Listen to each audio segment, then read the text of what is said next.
He called humans fragile, then watched one carry 2 tons. Across the dock, Commander Zexthal flexed his chitinous claws against the reinforced steel of the observation deck railing, watching the cargo bay below with barely concealed disdain. His 4 eyes tracked the movements of the various species working the docks of Station Gamma 7, but his attention kept returning to the humans.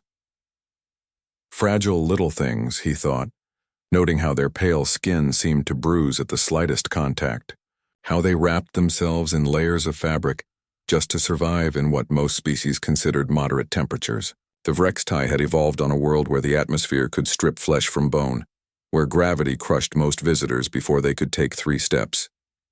These humans, with their delicate bones and soft flesh, were barely more resilient than the flowering plants in his homeworld's botanical preserves.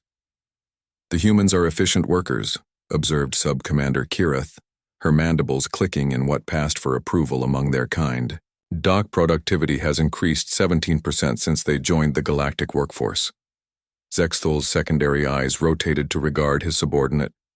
Efficiency born of desperation. They work harder because they know they're the weakest. Link in any operation. 1 atmospheric breach, 1 equipment malfunction, and they're dead. The other species can at least survive long enough for rescue. Below them, the day shift was ending.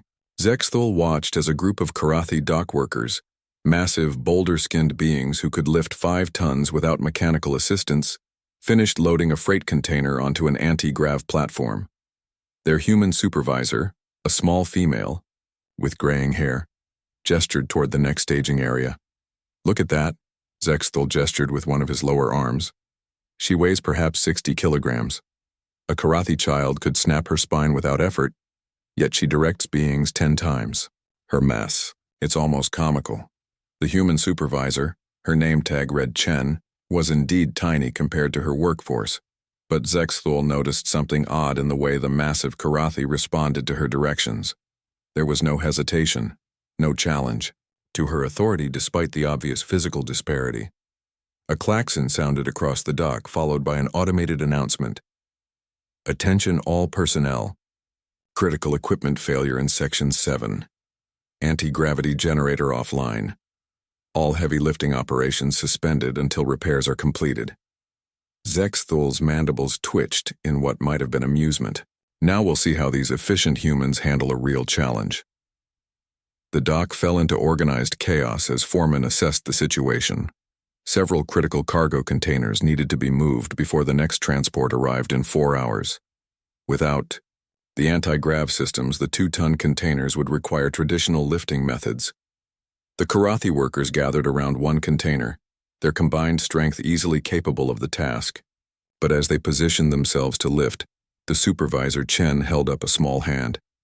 Wait, she called out, her voice carrying despite its modest volume. Let me check the structural integrity reports first. She pulled out a datapad, her fingers dancing across its surface.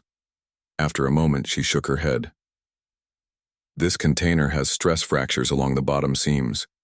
If we distribute the weight incorrectly, it could rupture and contaminate the entire dock.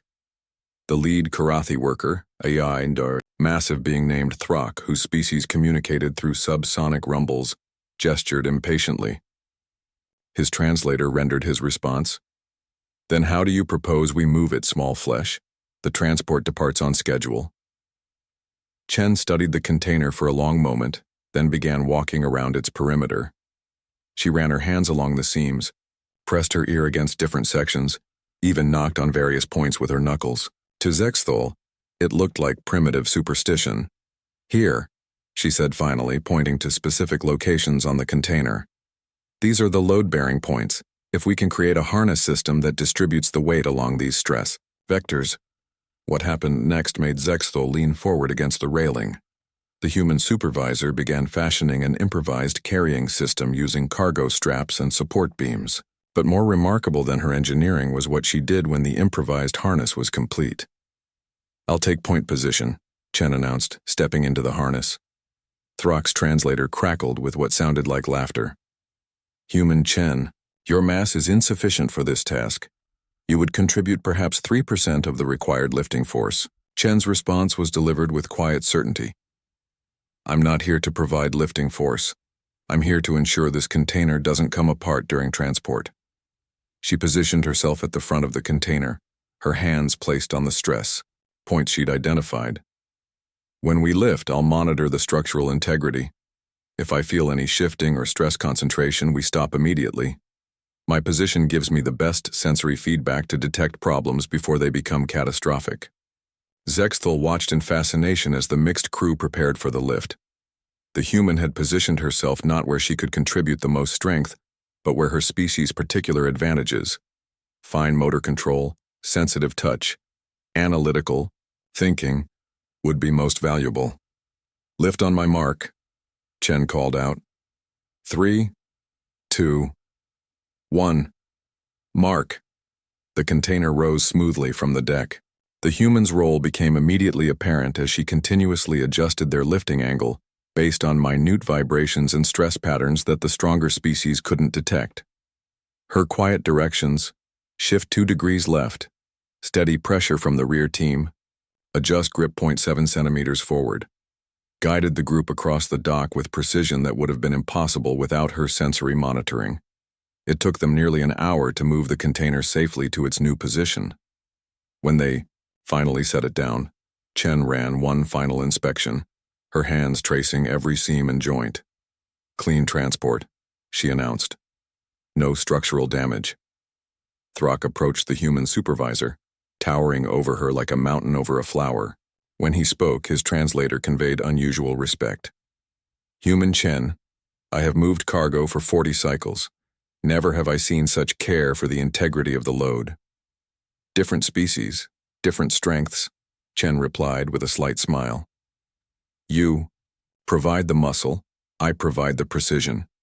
Together we're more effective than either of us alone. As the shift ended and the workers dispersed, Zexthal found himself reconsidering his earlier assessment. He activated his personal communicator. Personnel. Division? This is Commander Zexthal. I want to review the efficiency reports for all human integrated work crews. Kirith tilted her head curiously. Sir? Zexthal continued watching as Chen gathered her equipment, her movements economical and purposeful despite her obvious fatigue. I may have been too hasty in my evaluation of human capabilities. Physical fragility doesn't necessarily equate to operational weakness. What do you mean, sir? They're not trying to be the strongest?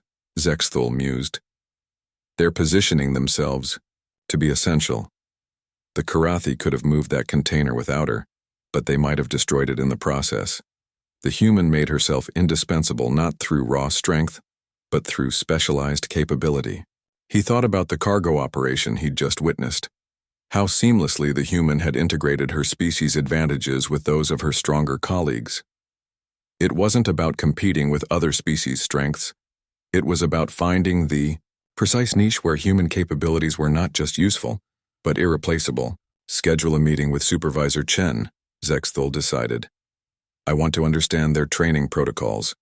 If humans can make themselves this valuable in cargo operations, I'm curious what other applications we're overlooking.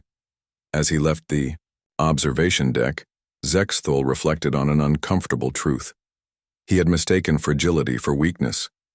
The humans understood something that his physically superior species had missed, that in a complex galaxy, the most valuable trait wasn't necessarily the ability to carry 2 tons. Sometimes it was the wisdom to know exactly how those 2 tons should be carried.